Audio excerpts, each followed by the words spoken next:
ആകാശവാണി ജില്ലാ വൃത്താന്തം. ഇന്ന് ഇടുക്കി ജില്ല.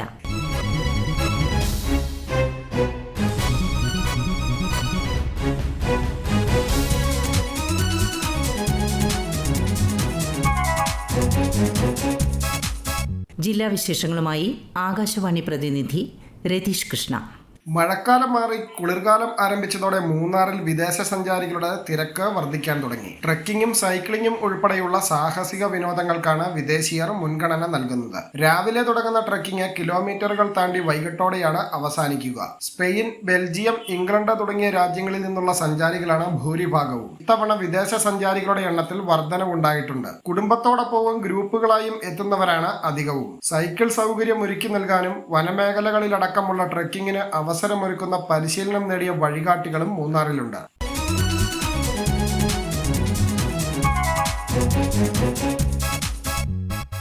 ശിശുദിനത്തോടനുബന്ധിച്ച് ശിശു സംരക്ഷണ സ്ഥാപനങ്ങളിലുള്ള കുട്ടികൾക്ക് അവർ ആഗ്രഹിച്ച സമ്മാനം എത്തിച്ചു നൽകുന്നതിനായി ജില്ലാ ഭരണകൂടം നടപ്പാക്കിയ ചിന്ന ചിന്ന ആശയ് പദ്ധതി ശ്രദ്ധേയമായി. വനിതാ ശിശു വികസന വകുപ്പിന്റെ അംഗീകാരമുള്ള ഇടുക്കി ജില്ലയിലെ 43 ചൈൽഡ് ഹോമുകളിലെ 18 വയസ്സിന് താഴെയുള്ള 644 പെൺകുട്ടികൾക്കും 444 ആൺകുട്ടികൾക്കുമാണ് പൊതുജനങ്ങളുടെ സഹകരണത്തോടെ സമ്മാനങ്ങൾ എത്തിച്ചു നൽകിയത്. വസ്ത്രങ്ങൾ, വാച്ചുകൾ, സ്കൂൾ ബാഗുകൾ, കുട, ഷൂസ്, സ്പോർട്സ് ഉപകരണങ്ങൾ, കളിപ്പാട്ടങ്ങൾ എന്നിങ്ങനെ 27 ഇനങ്ങളിലായുള്ള സമ്മാനങ്ങൾ കുട്ടികൾക്ക് കൈമാറി.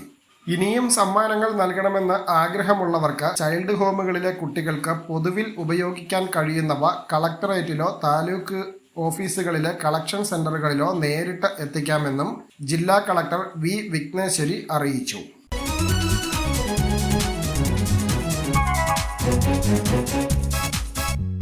ചരിത്രത്തിലാദ്യമായി ഇടുക്കിയിൽ ജലവിമാനം പറന്നിറങ്ങി. വിനോദസഞ്ചാര മേഖലയ്ക്ക് പുത്തൻ പ്രതീക്ഷ നൽകിക്കൊണ്ട് മൂന്നാറിലെ മാട്ടുപ്പെട്ടി ജലാശയത്തിലാണ് സീപ്ലെയിൻ പറന്നിറങ്ങിയത്. കൊച്ചി കായലിൽ നിന്നായിരുന്നു മാട്ടുപ്പെട്ടിയിലേക്കുള്ള പരീക്ഷണ പറക്കൽ. തടാകക്കരയിൽ കാത്തുനിന്ന 100 കണക്കിന് വിനോദസഞ്ചാരികളെയും നാട്ടുകാരെയും സാക്ഷി നിർത്തി വിമാനം പറന്നിറങ്ങിയപ്പോൾ ഇടുക്കിയുടെ വലിയൊരു സ്വപ്നമാണ് സഫലമായത്. കേന്ദ്ര സർക്കാരിന്റെ നിയന്ത്രണത്തിലുള്ള സിവിൽ വ്യോമയാന മന്ത്രാലയത്തിന്റെ റീജിയണൽ കണക്ടിവിറ്റി സ്കീം പ്രകാരം നടപ്പാക്കുന്ന പദ്ധതിയാണ് സീപ്ലെയിൻ സർവീസ്. കരയിലും വെള്ളത്തിലും ഇറങ്ങാനും പറന്നുയരാനും കഴിയുന്ന ആംഫീബിയൻ വിമാനങ്ങളാണ് സീപ്ലെയിനുകൾ. വലിയ ജനാലകൾ ഉള്ളതിനാൽ കാഴ്ചകൾ നന്നായി കാണാനാകും. മൂന്നാറിൻ്റെയും പശ്ചിമഘട്ടത്തിൻ്റെയും ആകാശ കാഴ്ചകളിലൂടെയുള്ള സഞ്ചാരം യാത്രികർക്ക് മികച്ച അനുഭവമായിരിക്കും സമ്മാനിക്കുക.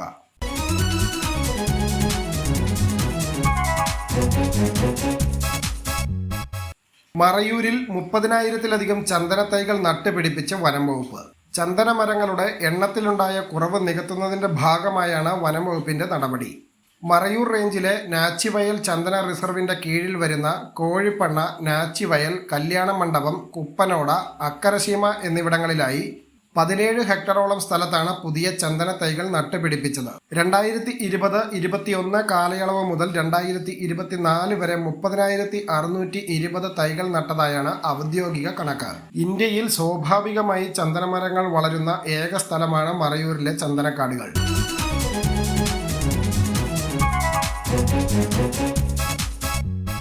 തുടർച്ചയായി ഭേദപ്പെട്ട വില ലഭിച്ചു തുടങ്ങിയതോടെ പൈനാപ്പിൾ കൃഷിക്ക് ഡിമാൻഡേറി.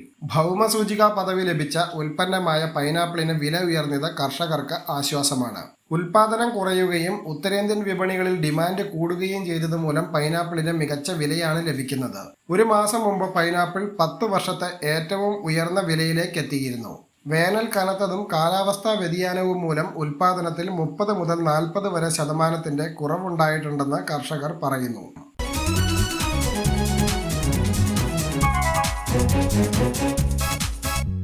ജനജാതീയ ഗ്രാം ഉത്കർഷ് അഭിയാൻ പദ്ധതിയുടെ സംസ്ഥാനതല ഉദ്ഘാടനം ഇടുക്കി കുമളി മന്നാൻ നഗർ സാംസ്കാരിക നിലയത്തിൽ പ്രധാനമന്ത്രി ഓൺലൈനായി നിർവഹിച്ചു.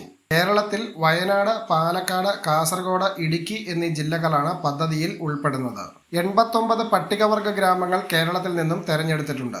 അടിസ്ഥാന സൗകര്യങ്ങൾ, ആരോഗ്യം, വിദ്യാഭ്യാസം, ഉപജീവനമാർഗം എന്നിങ്ങനെ 4 മേഖലകളിലായി പട്ടികവർഗ ജനതയുടെ സമഗ്ര വികസനമാണ് പദ്ധതിയുടെ ലക്ഷ്യം.